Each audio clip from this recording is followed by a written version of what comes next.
أعوذ بالله من الشيطان الرجيم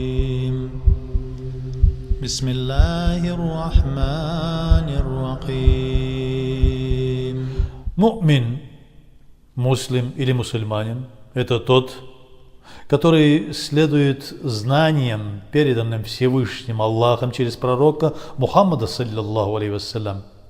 Эти знания даны в благородном Коране и разъяснены в сотнях тысяч хадисов, в высказываниях пророка Мухаммада, саллаллаху алейхи вассалям.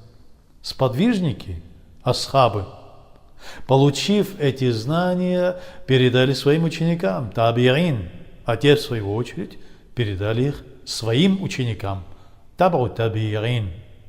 Вот эти три поколения сподвижники, табиин и табу табиин, они по-другому еще называются салафус салихин, то есть праведные предшественники.